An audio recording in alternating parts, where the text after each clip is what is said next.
Саламатсызбы, урматтуу телекөрүүчү, урматтуу замандаш, тең туш, агалар, эжелер, инилер, карындаштар. Бүгүн мени жеке оюмду бөлүшүүгө чакырышыптыр. Ой деле көп эмес, ой деле бир топ чачыранды кезде келип калдым, бирок ошентсе дагы акыркы күндөрдө болгон бир байкоолорумдун бирөөсү менен сиздер менен бөлүшүүнү туура таптым. Орус тілдүү каналдардын бирөөсүнө берүүгө чакырып, ал жерге келип эмне жөнүндө сөз болот бүгүн десем, маргиналдар шаарга толуп кетти деген темага конок болуп келдиңиз деди. Эми балким кээ бирлериңиздерге белгисиз нерсе болсо, маргиналдар деп бир коомдун четирээк жагында калып калгандарды же көбүнчө шаарда айылдыктарды кабыл алгандай түшүнүк бар. Мени демек ошол берүүгө маргинал катары чакырыптыр. Региондун өкүлү катары чакырыптыр да. Мага аябай кызык болду. Жана ошол берүүнүн алдынан жана ал берүү бүткөндөн кийин мен бир топ нерселерди ойлонууга туура келди. Эмне үчүн мен өз кезинде 90-жылы Бишкекке көчүп окууга келгенден кийин мен бир топ убакытка чейин өзүмдү башкача сезгем. Себеби чындап эле мен айылдан келген жигит элем. Анан ошол айылда чоңоюп, өсүп, Кудайга шүгүр сонун үй бүлөдө азыр эми эскиче түшүнүк болуп калды, советтик үй бүлөдө, советтик үлгүдөгү билимди алдым, жакшынакай балалыгым болду. Эч бир ал жерге алзамага наразычылык жок. Бирок шаарга келгенде бир топ башка чөйрөгө түшүп калган киши катары мен өзүмдүн айылдык экенимди кадимкидей сездим. Себеби биринчи сырткы кебетеден деле көрүндү, сырткы кебете деле айырмаланды. Диалект, тилдин өзгөчөлүгү, анын айырмачылыктары бар. Анан кандай бир шаардагы тенденциялар, шаардагы эрежелер бар. Алардын көпчүлүгү мен үчүн чындыгында бөтөн нерседей көрүнгөн да. Ошол берүүдөн кийин менде ошол берүү жүрүп жатканда менде ой пайда болду. Эмне үчүн мен өз кезинде өзүмдүн айылдык экенимден тартындым экен? Эмне үчүн өз кезинде мен айылдык экендигиме уялдым экен деп өзүмдү бир аз жемеледим. Бирок 30 жылга жакын убакыт өттү, шаарда мен толук адаптациядан өттүм деп эсептейм. Көп кезде көбүнчө өзүмдүн акыркы жылдарда жашоомдо мен шаардын көйгөйлөрүн көбүрөөк көтөрүп, шаардыктардын маселелерине көңүл буруп калган учурларымда мен өзүмдөн кайра кээде сурап калам да, сен качан шаардык боло калдың эле? Сен качандан бери өзүңдү шаардык сезип калдың эле деген ойлорго ошол 30 жылдан кийин ошол берүү түрткү болду.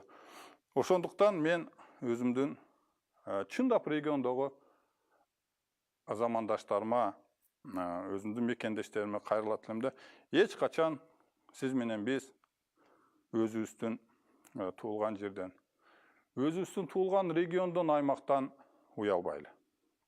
Биз айылдыктар, баякы эл жер бөлүү эмес, чындап эле айылдыктар жана шаардыктар деген мындай кээде терс көрүнүшкө айланып бараткан бөлүнүү бар. Ошондуктан мен айылдыктардын өкүлү болгондой айтайын, биздин эч темемиз кем эмес.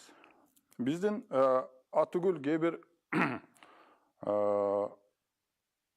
жашоонун кээ бир жагдайларында биздин артыкчылыктарыбыз да бар. Биз чыдамкайбыз, биз көбүрөөк иштерманбыз, балким биз азыраак уктап, көбүрөөк аракет кылганга көнгөнбүз. Себеби бизди саат 6-да эртең менен тургузуп, мектеп башталганча үйдөгү, чарбадагы иштерди жасоого үлгүрүү керек болгон. Албетте ал балким мага тиешеси жоктур, себеби мен үйдө 8-чи бала болгондуктан, менин агаларым, эжелерим көп нерселерди мен турганча эле бүтүрүп койчу. Ошондуктан, бирок жалпысынан айтканда, ошондой окуялардан баарыбыз өткөнбүз жана азыркы күндө деле өтүп келебиз.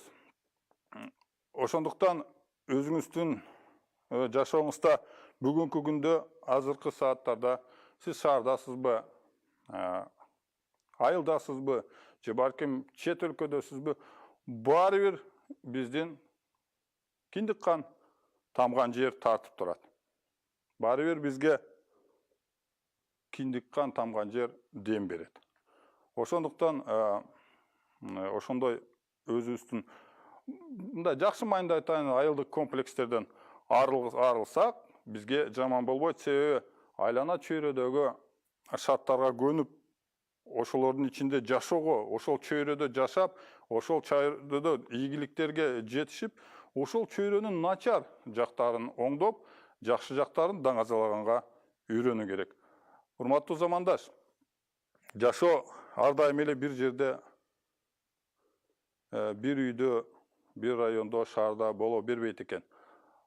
Кайсы бир жылдарда айылда жашагандар бүгүн шаарда жашайт, кээ бир шаарда жашагандар шаар тыгындан, абанын булгангандыгынан жана башка себептерден айыл жакка жылгандар да бар. Демек, адам өзүнө кайсы жерде комфорттуу болсо, ошол жерде жашоо керек. Ал эмненин фактору, ал тандоонун фактору. Мени сөз кылайын деген темамдын биринчи бөлүгүн резюме катары карап, экинчи бөлүгүн мен адамдын эркиндиги жана тандоосу деп атагым келет эле. Себеби өзүнүн жашоодо биз көп ирет тандоо жасаганга туура келет. Тамак тандоо, окуу жайын тандоо, же кийим тандоо, же болбосо диний жолду, же болбосо илимий жолду, же болбосо саясий жолду, же болбосо спорттук же маданий жолду тандоого туура келет. Тандоо жасап жатканда сиз ошол чөйрөдө өзүңүз, ошол чөйрөнүн өкүлү экендигиңизге көзүңүз жетсин. Сиз саясат менен алек болом десеңиз, биринчи кезекте өзүңүздүн чөйрөдө болуп жаткан нерселерге объективдүү баа берип, өзүңүздүн атараңыздарда болуп жаткан коомдук пикирге таасир эте ала турган өзүңүздүн сапаттарыңыз болсо, ошолорду колдонуңуз, жаналарды өөрчүтүп, саясий ишмердүүлүк кылганга аракеттенсе болот. Албетте, кээ бириңиздерде суроо пайда болот, сөзсүз саясаткалар үчүн акча керек, же дагы бир нерселер керек деп башка себептерди айтыңыздар мүмкүн. Ошондуктан саясат десе эле барып бир жерге депутат болуп алуу деген нерсени элестетпөө керек. Саясат деген бул коомдогу эле болгон мамилелерди талдоо. Саясат деген ошолорго мүмкүн болушунча таасир этүү. Саясат деген көбүнчө өзүңүзгө окшогон пикирлеш адамдар менен уюмдашып, жамаатташып, чогулуп, күчкө айланууга аракеттенүү. Ошонун өзү чоң саясат. Ал эми саясатчылар деп биз көнүп калган түшүнүгүбүз, ал бизге теледен көрүнгөн, же депутат болгон, же башка өкмөттүн курамына кирген адамдар бизге саясатчы деп түшүнүк болуп сиңип калган. Чындыгында андай эмес, чындыгында ал чөйрөдө дагы көпчүлүк кемчилик нерселер бар. Бирок жеке ойдо андай нерселерге көп бурбастан мен жеке оюмду адамдын, сиздин, менин жана ар кимдин өзүнчө алынган жеке жашоосун жөнүндө сөз кылгым келди. Жашоо эмнеден турат? Жашоо бири-бирине кээде байланышпаган окуялардын, бири-бирине байланышы жок нерселердин ошондой бир тизмектелген жашоодогу утур болчу окуялардан турат. Ошол окуялардын баарын иретке салып, мурдакы болгон нерселерден жакшы сабак алып, мындан кийинки жашоону өзгөртүүгө аракет кылсаңыз, али да кеч эмес. Мен азыр 45 жаштамын. Өзүмдүн жашоомдо кетирген бир нече катачылыктарды эске алып, акыркы кезде өзүмдүн калган эмгек кыла турган, жашай турган убактымды башкача түрдө бөлүүгө аракеттенип баштадым. Анан кийин эң бир дагы бир акыркы жылдарда менин көбүрөөк көңіл бұрған нәрселерім бұл саяхат болып қалды. Саяхат десе бір ес алу, барып суға, деңізге түшу емес. Саяхат деп мен башқа дүниені көру, башқа маданияттарды езілді, башқа елдерді, башқа салт қадаларды көріні мен тура таптым. Аттағы жашоны қарап тұрып, еске қала тұрған қандай нәрселер бар деп чұқылап көрсем, балалық кездегі шындай жылу нәрселерден башқа көрінерлік деле ешбір нәрселер көзге илінбеді. Ал эми саяхаттап жүрген кездегі әрбір жаңы нәрселер чоң маға таасир беріп, жана дүйнө кезүүдө мен өзімдің философиялық көзқарастарымдын, жашоого болгон көзқарастарымдын көп жерлерин өзгөрттүм. Ошондуктан мүмкүн болушунча саяхаттауга аракеттеңиздер, сөзсүз эле чет өлкө эмес, өлкөбүздүн ичинде саяхаттай турган жерлер толтура, мүмкүн болсо башка элдерди, башка дүйнөнү, башка бир маданияттарды көрүңүздөр, ошого аракеттениңиздер, жана өзүңүздүн жашоону сиз өзүңүз гана оңдоп, өзүңүз гана аны шаңдуу абалга алып келе аларыңызды дагы бир күбө катары мен айтып кетким келет. Жеке жашооңузду сиз оңдоңуз, өзүңүз жөнүндө кам көрүңүз, жакындарыңыз жөнүндө кам көрүңүз. Ар бир ирет өзүңүздүн жасаган кадамды жакшылап ойлоп шилтеңиз.